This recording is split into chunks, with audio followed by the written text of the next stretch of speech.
This is Dr. Kathleen Hallinan, and we are continuing with our weight loss vlog.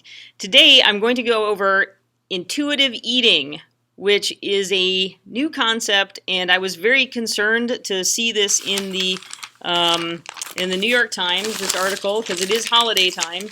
And this article came out, and it was actually called The Myth of Stress Eating, and it said, "Go ahead, eat your holiday feelings." So this article was written by a dietitian, and she is promoting intuitive eating.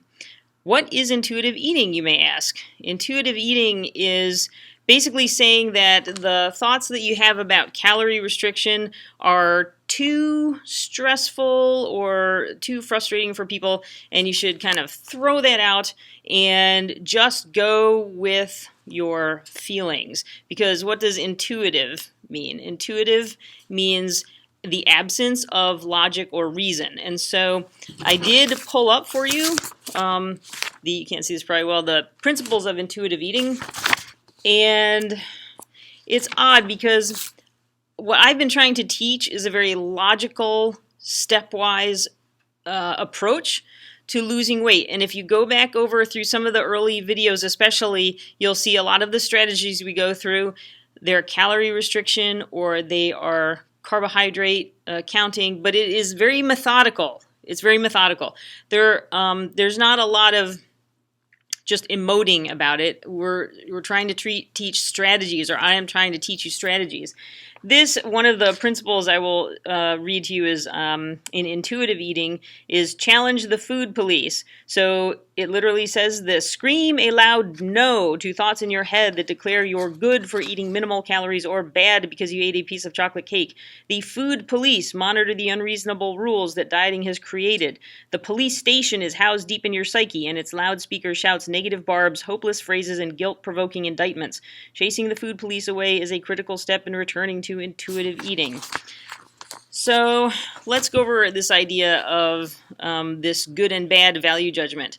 I would suggest strongly to you that when your brain sets a goal, okay, your brain then, and it is fascinating when you look at the data out there that shows how this happens, your brain weeds out things that are not in line with your goal, and it focuses or hones in very strongly on things that are in line with your goal.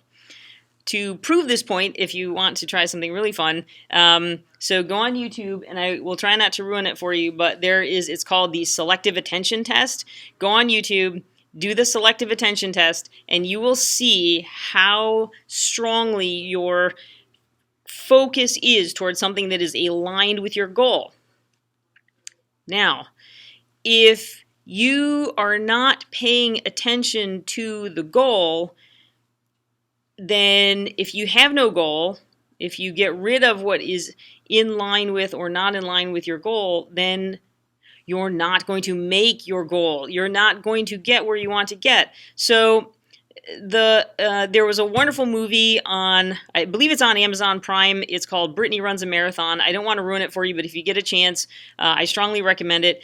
It tells a story of this woman who is having so many emotional issues around her weight, and she really is dogged by a lot of things where her emotions are making her eat. And I really strongly question this title, The Myth of Stress Eating, because if any of you know this, so often in 20 years of practice for myself, and maybe I think you may feel the same, that when something stressful happens, people tend to turn to food for comfort. When I have had so often people's diabetes go out of control, their cholesterol go out of whack, their blood pressure go up, I will bring them in and say, what's going on? Hey, we got to adjust your medications. Your labs are really going in the wrong direction. And so often it is the story of something with their significant other or their spouse, their children, a job stress, they're traveling a lot, even animals who are loved companions. So deaths, losses, dealing with betrayals. Anytime you deal with a grief, a loss, a betrayal, people so often turn to food for comfort, and we're not going to go over it because I've gone over it in the past, but there is good data that shows that especially foods high in carbohydrates, so sugars, stimulate a lot of the pleasure centers in the brain that release dopamine. We know this. So this is really not a myth. What I'm telling you is that be careful of this intuitive eating strategy. It was actually in the Journal of Nutrition and Health. They did actually study a comparison between intuitive eating and calorie restriction. And so this is calorie restriction and this is intuitive eating. And you'll see that it's hard because it's black and white, but about here is the halfway point in the study for the calorie restriction, and they continue to go on in the second half of the study to lose weight. The group that is intuitive eating did okay for the first half of the study, but then stopped, and they had zero progress for the rest of the study. So go back to some of the first videos. Calorie restriction is it can be very difficult for people to do if you don't kind of choose the right things. But if you just get yourself into a habit of having X number of calories for breakfast, let's say, for example, 300 calorie breakfast, 400 calorie lunch, 400 calorie dinner, and then you have a little extra left over for your snacks, just start to dice it up that way and try to get away from the emotional part of this if you can. In Brittany Runs a Marathon, it is fascinating because as she goes through the movie, she starts to, it's really about her triumph, in a sense, over herself, over her demons in a way that were driving her to be unhealthy. And you'll see how she starts to win out over one and then another and then another. And yes, is it difficult? And yes, is there backsliding? And how does she cope with that? It's a great movie, and it really addresses a lot of things that I see in practice all the time. But you start to see that there's a focus more toward being healthy, and that cycles around to the physical activity and the weight and the confidence. So this is a fascinating concept. I think, unfortunately, though, if we weren't surrounded by food that is addicting and companies that make addicting food, then intuitive eating would by all means be a very logical approach. Well, and if that were the case, we wouldn't have as much obesity because you would only have foods that nature gave you to eat. But no, we have every type of Oreo you can imagine and Twinkies and everything. So pizza and donuts, and these are not foods conducive to healthy weight. So start to, again, look at your food choices.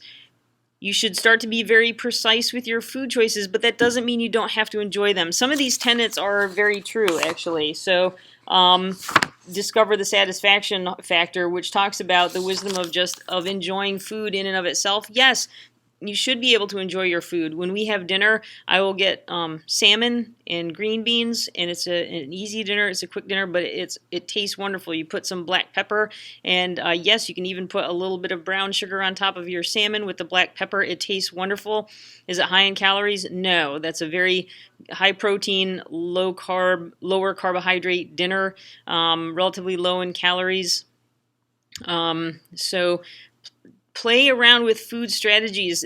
They can be very tasteful, and you don't have to deprive yourself, but it just takes some planning. So go back and look at some of the earlier videos if you get a chance.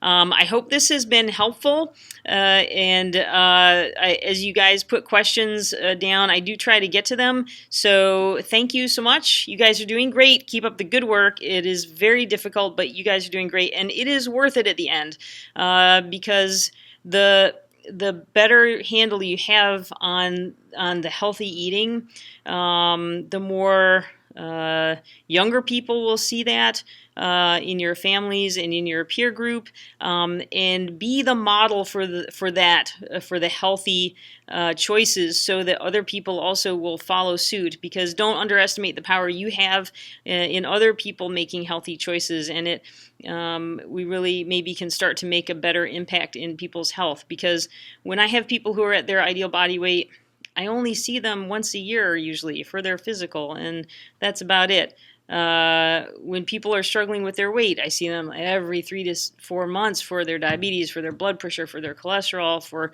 their coronary disease, because they've had a stroke, because they've got a knee that's going to need to be replaced. I mean,